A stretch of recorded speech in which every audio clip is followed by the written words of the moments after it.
पवित्र के नाम में आप सबों को क्रिसमस की बधाई हो। Merry Christmas.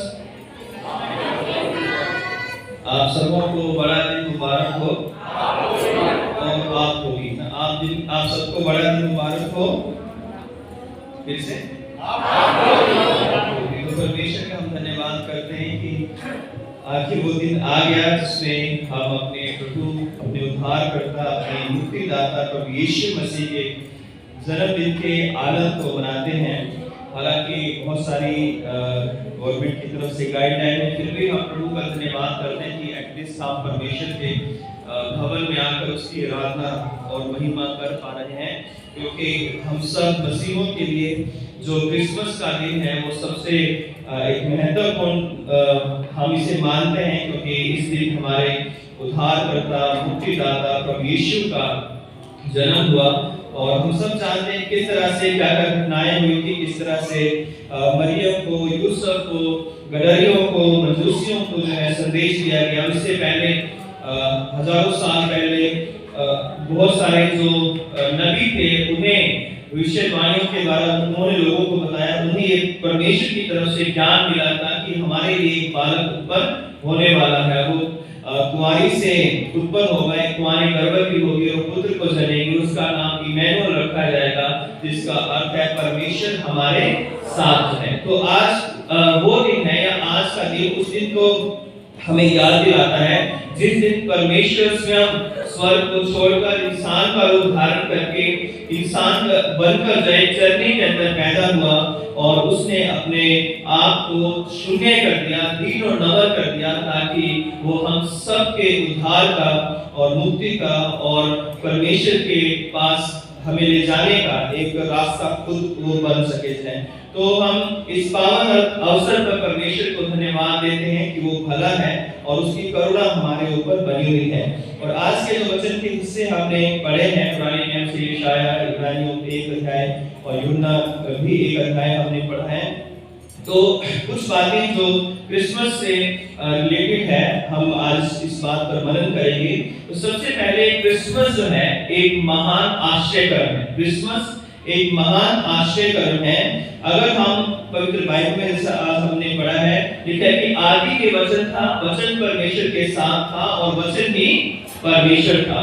अगर हम उत्पत्ति पहला अध्याय पढ़ते हैं तो वहां पे जब परमेश्वर ने पूरी सृष्टि की रचना की तो लिखा हुआ है कि आदि में परमेश्वर ने आकाश और पृथ्वी की सृष्टि की है। और वहां जो सब कुछ था वो बेडौल था और वहां पे पवित्र आत्मा जो था वो जल के ऊपर मंडराता था। तब परमेश्वर ने कहा कि उजियाला हो। इस तरह से परमेश्वर ने एक दिन बनाया और पेड़ पौधे पक्षी सब कुछ बनाया। तो वहां पर हम देखते हैं जो क्रिएशन की जो रचना हुई है, सृष्टि की जो रचना हुई है, उसका जो रचयिता है वो परमेश्वर पिता, पुत्र और पवित्र आत्मा है। और जो वहां पर लिखा है, यहाँ पे यूहन्ना में लिखा है कि आदि में वचन था और वचन परमेश्वर के साथ था। और थर्ड वर्स में लिखा है कि सब कुछ उसी के द्वारा उत्पन्न हुआ और जो कुछ उत्पन्न हुआ है उसमें से कोई भी वस्तु उसके बिना उत्पन्न नहीं हुई है। यानी जो कुछ भी बनाया गया प्रभु यीशु मसीह के द्वारा ही सृष्टि का निर्माण हुआ है, क्योंकि प्रभु यीशु मसीह वो वचन है जो पिता के द्वारा बोला गया था ना। प्रभु यीशु मसीह वो वचन है जो पुराने नियम में लोगों को दिया गया, नबियों को दिया गया, इस्राएल कौम को दिया गया। यीशु मसीह वो वचन है जो लोगों तक पहुंचा है, उनके जीवन को बदलने के लिए, उनको उनके जीवनों को आशीषित करने के लिए। लेकिन उस समय जो है लोगों ने उस वचन को यीशु के रूप में नहीं जाना और लोगों ने सोचा कि शायद कोई यशाया बोल रहा है या ये यिर्मयाह बोल रहा है या ये एलिया है, तो इसी लोगों ने उस वचन को नहीं पहचाना। ये वो लोग सोचते थे कि ये जो वचन है ये लोगों के द्वारा, मनुष्यों के द्वारा दिए गए, इसलिए कुछ लोग उनकी बात को मानते थे और कुछ लोग उनकी बात को नहीं मानते थे। और इस दौरान हम देखते हैं कि परमेश्वर ने सृष्टि का जिस उद्देश्य के लिए निर्माण किया था वो मूल उद्देश्य धीरे धीरे बदलता गया। और हम देखते हैं कि मनुष्य को बनाया गया था कि वो परमेश्वर की शक्ति में रहे, उसकी आराधना महिमा करे, लेकिन मनुष्य ने परमेश्वर से अपने आप को अलग कर लिया। पाप के द्वारा, बुराई के द्वारा, श्रापों के द्वारा जो है वो शैतान की योजना के द्वारा वो परमेश्वर से अलग हो गया। और परमेश्वर जो है उस पापी मनुष्य को उठाने के लिए, फिर से उसके साथ अपने रिश्ते को जोड़ने के लिए लगातार प्रयास करता रहा। लेकिन अंत में जब हम देखते हैं कि जब लोगों ने अपने मनों को कठोर कर लिया, तो अंत में परमेश्वर ने अपने इकलौते पुत्र को इस संसार के लिए भेज दिया है। और वही जो है सबसे बड़ा आश्चर्यकरम है, जब परमेश्वर सृष्टि करता एक बालक के रूप में देह को धारण करता है, या जो वचन है जो अनादि काल से है, वो वचन जो सृष्टि करता है, जो सब कुछ बनाने वाला है, वो वचन अपने आप को दीन और नम्र करके जब वो चरनी में पैदा होता है, वो देह धारण करता है। ये बाइबल का सबसे बड़ा एक आश्चर्यक्रम है, क्योंकि ऐसा आश्चर्यक्रम कहीं और हम देखते नहीं कि परमेश्वर ने खुद अपने आप को मनुष्य बना दिया और मानव जाति के उद्धार के लिए, उसकी मुक्ति के लिए वो दीन और नम्र होकर आया है। प्रभु यीशु मसीह के इस संसार में आना क्यों जरूरी था, उसके बहुत सारे जो रीजन है कि क्यों प्रभु यीशु इस संसार के अंदर, जैसे मैंने बताया कि पुराने नियम में बहुत सारी भविष्यवाणियां की गई, लोगों ने उन भविष्यवाणियों को नहीं माना, और खासकर जो परमेश्वर के चुने हुए लोग थे, उन्होंने भी जो है परमेश्वर की आवाज को पूरी तरह से नहीं सुना, क्योंकि कुछ लोग, बहुत कम मात्रा में ऐसे लोग होते थे जो परमेश्वर के जो नबी थे उनकी आज्ञाओं को मानते थे या उनको मानकर परमेश्वर पर विश्वास करते थे। और हम बाइबल को पढ़ते हैं तो हम ये पाते हैं, अगर वो विश्वास कर भी लेते थे तो थोड़े समय में फिर वो भटक जाते थे, फिर वो उसी बुराइयों में, पापों में, तरह तरह के बुरे कामों में जो है वो लिप्त हो जाते थे। तब परमेश्वर का पुत्र जो है वो देहधारी होकर इस संसार में आया, और लिखा हुआ है यूहन्ना 1:14 में, और वचन देहधारी हुआ और अनुग्रह और सच्चाई से परिपूर्ण होकर हमारे बीच में डेरा किया, और हमने उसकी महिमा ऐसे देखी जैसे पिता के इकलौते की महिमा है। तो प्रभु यीशु मसीह का सबसे मूल जो उद्देश्य था वो आने का पहला रीजन हम बता सकते हैं कि प्रभु यीशु मसीह पापियों को ढूंढने के लिए आए थे।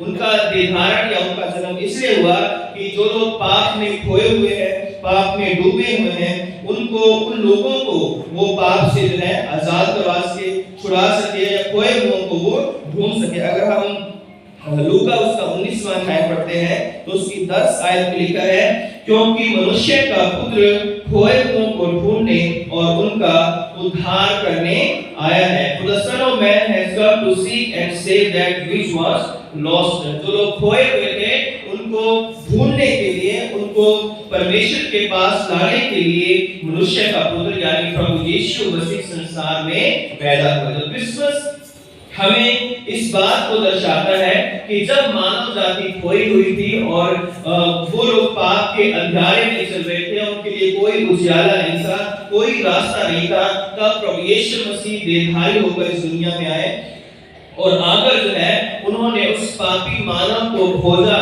उसे ढूंढा और उसे उद्धार और मुक्ति का रास्ता दिखा दिया है। और प्रभु यीशु मसीह जब पैदा हुए, उसके बाद वो जब 30 वर्ष के हुए, तो उन्होंने नगर नगर जाकर लोगों को संदेश दिया कि मन फिराओ, पश्चाताप करो, क्योंकि परमेश्वर का राज्य तुम्हारे बीच में है या तुम्हारे निकट आ पहुंचा है। तो वो जो संदेश था वो उन खोए हुए लोगों के लिए था जो अपनी अनभक्ति में या अपनी धार्मिकता के ऊपर घमंड करने के द्वारा या पाप में फंसे होकर जो है वो सोचते थे कि बस यही सब कुछ है, यही सब धार्मिकता है।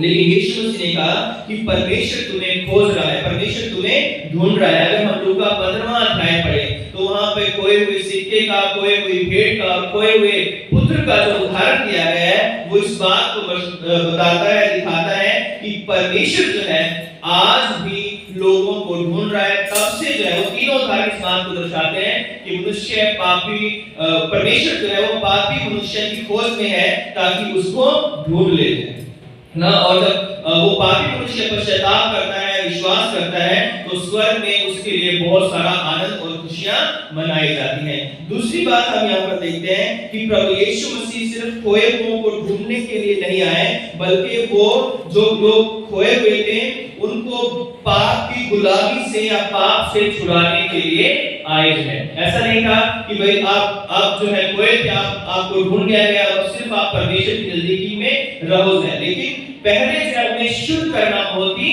जरूरी था।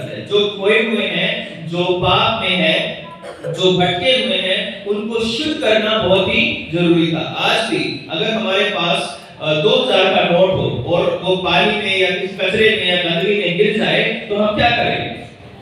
अगर वो गंदा हो जाए तो क्या करेंगे ना? पहले उसे कहते हैं 2000 का नोट है, इसे ऐसे रख लेते हैं हमारी पॉकेट में। क्या हम ऐसा करेंगे? अगर वो कुछ लगा है उसको तो हम उसको झाड़ देंगे, रुमाल से, कपड़े से हम क्या करेंगे? उसे साफ करके फिर अपनी पॉकेट में उसे डालेंगे। उसी तरह मनुष्य जो कि खोया हुआ था पाप की गंदगी से, तरह तरह की बुराइयों से, तरह तरह के श्रापों से, तरह तरह के दर्द से जो है, जो पूरी तरह से मैला हो गया था, प्रभु यीशु मसीह देह धारण करके आए, उसे उठाया, उसे अपनी गोद में लिया, उसे अपने लहू से उसने शुद्ध कर दिया और अपने लहू से शुद्ध करके उसे धोकर जो है प्रभु यीशु मसीह ने उसे इस योग्य बनाया कि अब वो पिता के सामने खड़ा हो सकता है। वो जो इस योग्य नहीं था कि पिता की संगति में आए, इस योग्य नहीं था कि वो पिता जो है उसको अपनी बाहों में ले ले, तो उससे पहले सबसे पहले उसको क्या किया गया? उसे मनुष्य को जो है धोकर शुद्ध किया गया। अगर हम लाओ पुत्र का उदाहरण ध्यान से देखें, जब वो बेटा दौड़कर जब दूर से आया था तो पिता दौड़कर गया और उसे गले से लगा लिया, लेकिन उसके बाद क्या किया? अपने नौकरों को आज्ञा दी कि इसके बाल जो बढ़ गए उसे काटो, इसके दाढ़ी बनाओ, इसे अच्छे वस्त्र पहनाओ, उसे नहलाओ धुलाओ और फिर इसके लिए अब क्या करेंगे? आनंद करेंगे। तो उसी तरह परमेश्वर ने, प्रभु यीशु मसीह ने जब देह धारण किया, जब वो मनुष्य बना, तो हम जैसे तुझों और निकम्मों के लिए उसने अपना लहू बहा दिया और यीशु मसीह का लहू हमें सब पापों से शुद्ध करता है और उसके लहू के बहाने के द्वारा ही हम आजाद हुए हैं, स्वतंत्र हुए हैं और इस योग्य बने हैं कि हम परमेश्वर की महिमा हम कर सकते हैं। तीसरी बात यहाँ पर हम देखते हैं कि प्रभु यीशु मसीह का देह धारण इसलिए हुआ कि वो हमें अनंत जीवन दे सके। पहले हमें उसने खोया हुआ को ढूंढा, उसके बाद सारे पाप की गंदगी को दूर किया और अब तीसरी चीज उसने हमें क्या दी है? अब दोनों चीज होने के बाद प्रभु ने हमें इस योग्य बनाया कि हम अनंत जीवन के वारिस बन सके। और यूहन्ना 10:10 में क्या लिखा है? यूहन्ना 10:10 में पता है क्या लिखा हुआ है? चोर चोरी करने, हत्या करने और घात करने आता है, लेकिन मैं इसलिए आया कि तुम जीवन पाओ और बहुतायत का जीवन पाओ। बहुतायत का जीवन जो है वो अनंत जीवन को दर्शाता है। चोर यानी शैतान हमें प्रतिदिन परमेश्वर की संगति से, उसकी महिमा से, उसकी ओर हम जब आते हैं हमें रोकता है। किसी न किसी कारण वजह है, कोई ना कोई बाधा उत्पन्न करके शैतान हमें परमेश्वर की संगति से रोकता है। पुराने नियम में भी हम देखते हैं किस तरह लोग भटकते थे और पिछले 2000 सालों में भी हम देखते हैं कि जब जब हम प्रभु यीशु मसीह की नजदीकी में आना चाहते हैं, शैतान कोई ना कोई रुकावट जरूर डाल देता है। जब हम बाइबल पढ़ना चाहते हैं तभी कोई रुकावट आ जाती है, जब हम चर्च आना चाहते हैं तब कोई रुकावट आ जाती है, जब हम अपने घर में प्रेयर करना चाहते हैं तब कोई फोन आ जाता है या कोई और काम याद आ जाते हैं और हम परमेश्वर की संगति से दूर हो जाते हैं। आज शैतान जो है हमें अनेक माध्यमों से जो है परमेश्वर की संगति से अलग करना चाहता है। उसमें बहुत सारी चीजें हैं, चाहे हमारे मोबाइल हो सकते हैं, चाहे हमारे लैपटॉप हो सकते हैं, चाहे हमारे फेसबुक हो सकता है, चाहे हमारा यूट्यूब हो सकता है, चाहे हमारे जो है अन्य बहुत सारी चीजें हो सकती हैं जो जिसमें हम बहुत ज्यादा समय बिताते हैं, परमेश्वर के लिए हमारे पास समय नहीं होता है। तो इस तरह से शैतान समय के साथ अपने आप को मॉडिफाई करता है और हम भी जानते हैं कि आने वाले 50 साल बाद क्या शैतान के तरीके होंगे लोगों को परमेश्वर से अलग करने के लिए हैं। और शैतान का मकसद यही है कि हमेशा जो है वो परमेश्वर के लोगों को परमेश्वर की आराधना से, भक्ति से, उसकी महिमा से और उसके वचनों से, प्रार्थना से, उसकी शक्ति से हमेशा वो अलग रखे जाए। तो प्रभु यीशु मसीह जो इस संसार में आए, उन्होंने जो देह धारण किया वो इसलिए किया कि यीशु मसीह हमें अनंत जीवन दे सके हैं, क्योंकि संसार में कोई ऐसा व्यक्ति नहीं था जो हमें अनंत जीवन दे सके। तो चौथी बात जो है प्रभु यीशु मसीह इसलिए संसार में आए ताकि वो मेरे लिए मार्ग, सत्य और जीवन बन सके, है ना। हम यूहन्ना 14 में देखते हैं कि प्रभु यीशु मसीह के चेले ने कहा कि प्रभु हम नहीं जानते कि तू कहाँ जाता है, या जब तू जहाँ तू जाएगा हम कैसे वहां पर आएंगे, हम मार्ग को कैसे जाने। तो प्रभु यीशु मसीह ने कहा कि मार्ग, सत्य और जीवन मैं ही हूं, बिना मेरे द्वारा कोई पिता के पास पहुंच नहीं सकता है।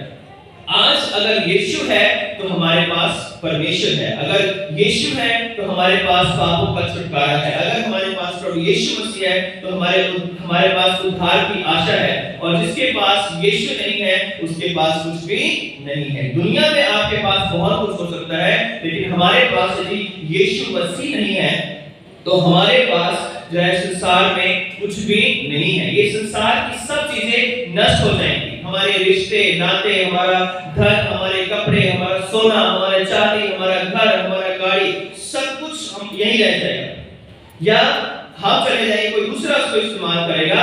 लेकिन जो अनंत जीवन है, यदि मैंने अनंत जीवन पाया है, आपने अनंत जीवन पाया है, आपके इस अनंत जीवन को कोई आपसे छीन नहीं सकता है, इसको कोई आपसे बटवा नहीं सकता है कि आपके पास अनंत जीवन है तो आधा तुम ले लो और आधा मैं ले लेता हूं। अनंत जीवन जो है अगर आपको मिला, या हमें जब प्रभु यीशु मसीह ने मार्ग, सत्य, जीवन बनकर हमें अनंत जीवन दिया है, तो अब हमें जो है इंडिविजुअली जो है हमें परमेश्वर के राज्य में जाने का मौका मिले। अगर हमारे भाई प्रभु पर विश्वास करेंगे तो हमारा भाई जाएगा, नहीं तो जो है हमारे कारण वो स्वर्ग में नहीं जाएगा, ना उसके कारण हम स्वर्ग में जाएंगे, ना अपने माँ बाप के कारण हम परमेश्वर के राज्य में जाएंगे। यदि हम प्रभु पर विश्वास करेंगे और सच्चे मन से तौबा करके उसको स्वीकार करेंगे, तभी हम परमेश्वर के राज्य में जा सकते हैं।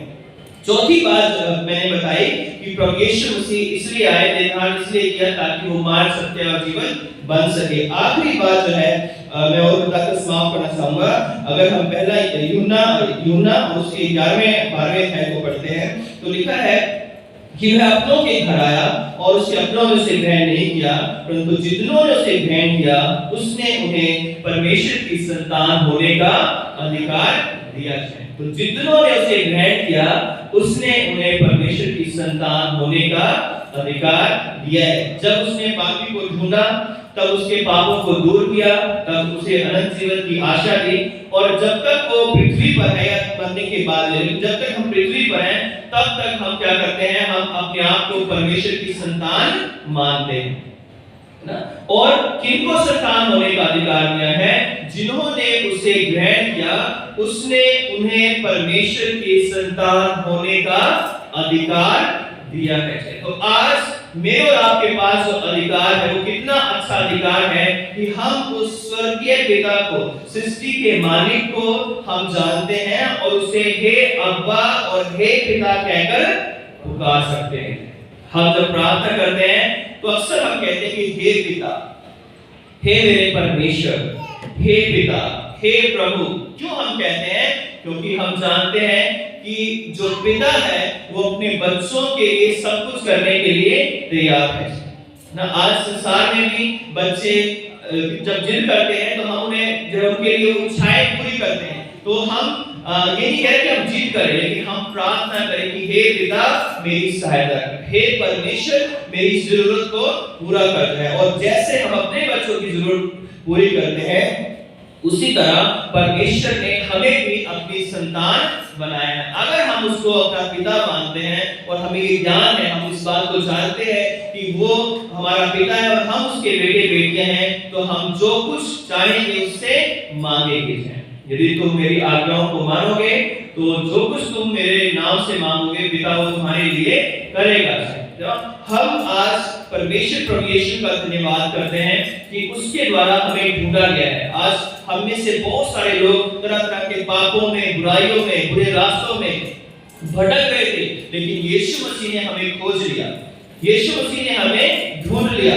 हमें किसी गवाही के द्वारा, किसी व्यक्ति के द्वारा, किसी पासवान के द्वारा, किसी बाइबल की आयत के द्वारा या किसी गीत के द्वारा प्रभु ने हमें ढूंढ लिया और अपनी संगति में ले आया है। उसने हमें पाप से छुड़ा लिया, उसने हमारे उस पापों को जो हमारे साथ जो है जन्म से हमारे साथ जो पाप लगे थे, जब उन पापों को जो है अपने लहू के द्वारा धो दिया और हमें हिम की नाई श्वेत कर दिया और हमें अधिकार दिया कि हम जो है उस प्रभु यीशु मसीह के साथ संगति कर सके।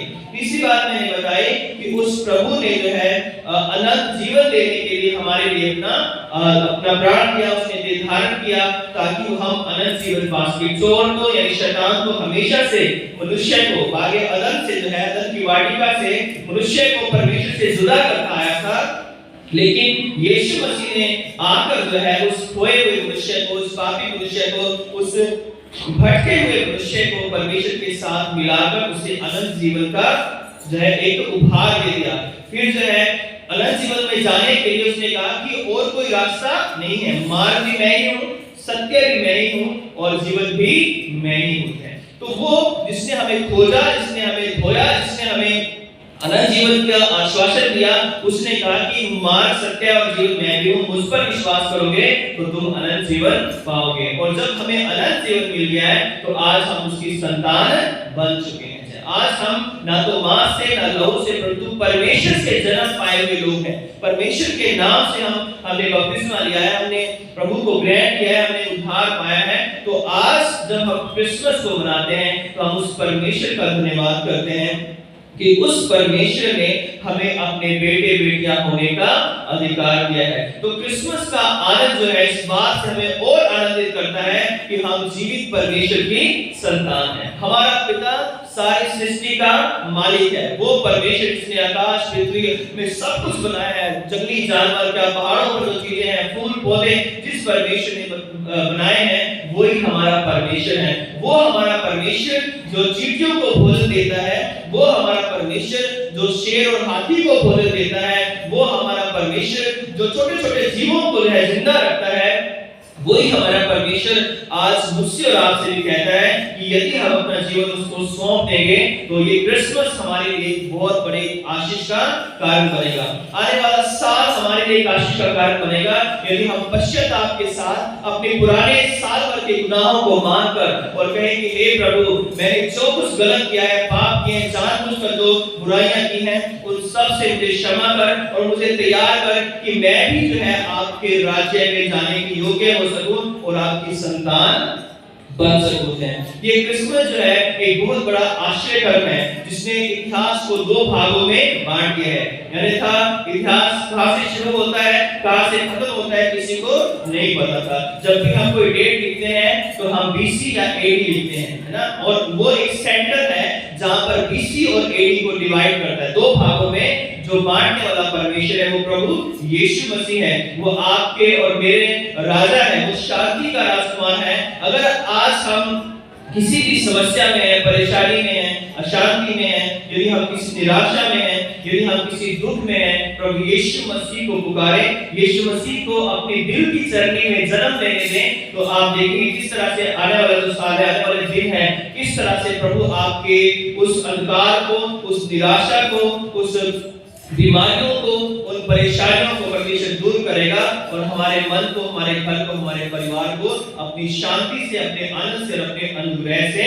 भर देगा। और धन्य है वे लोग जो परमेश्वर पर भरोसा रखते हैं। अगर आज हम अपने प्रभु यीशु मसीह पर भरोसा रखते हैं तो आप और मैं धन्य हैं, क्योंकि उसके अलावा कोई हमारा सहारा नहीं है। तो प्रभु जो है आप सबकी सहायता करें, आप सबों को आशीषित करें और आप हमेशा ये याद रखें कि क्यों यीशु मसीह ने इस संसार में देह धारण किया है, क्यों वो इस संसार के अंदर आया है। हम याद रखें कि हमें दाम देकर छुड़ाया गया है, हम खोए हुए थे, भटके हुए थे, हमें अपने लहू के द्वारा उसने छुटकारा देकर शुद्ध करके अपने बेटे बेटे बनाकर आज हमें ये अधिकार दिया है कि हम प्रभु यीशु मसीह को अपने पिता कहकर पुकारते हैं और वो हमारा पिता जो हमेशा बाहें फैलाए रहता है कि कब मेरे बेटे या बेटियां मेरे पास आएंगे, मेरी संगति करेंगे, मेरे साथ बात करेंगे। तो ये आपके पास मौका है कि इस क्रिसमस पर हम ये कह सकते हैं कि हे पिता, आने वाले दिनों में मैं आपसे निरंतर बात करूंगा, मैं आपसे प्रेम करूंगा, आपकी आज्ञाओं को मानूंगा और आपके इस देह धारण को, आपके उस बलिदान को कभी मैं व्यर्थ जाने नहीं दूंगा। आइए अपनी आंखें बंद करें और प्रभु से प्रार्थना करें। सर्वशक्तिमान पिता परमेश्वर, सारा आदर, सारी महिमा, सारा जलाल हम आपको देते हैं। धन्यवाद करते हैं कि आपकी करुणा, आपकी दया हमारे ऊपर बनी हुई है। हे मेरे पिता परमेश्वर, आपने प्रभु यीशु मसीह धरती में जन्म लिया ताकि आप हमारे उद्धारकर्ता बन सकें। पिता, हम सब के गुनाहों को आपने माफ किया है, आपका धन्यवाद करते हैं। होने दे प्रभु यीशु, आज भी हमारे अंदर कोई कमी खतियां पाई जाती हैं तो लहू के द्वारा शुद्ध कर, ताकि हम पिता के सामने खड़े होने के योग्य हो सकें। इस पूरी कलीसिया को आशीषित करें पिता। जहां कहीं भी क्रिसमस मनाया जाता है, सब जगहों पर आपकी आशीष चाहते हैं, आपकी महिमा होने पाए। प्रार्थना उद्धारकर्ता यीशु क्रिस्त के नाम से मांगते हैं। आप सबों को जय मसीह की।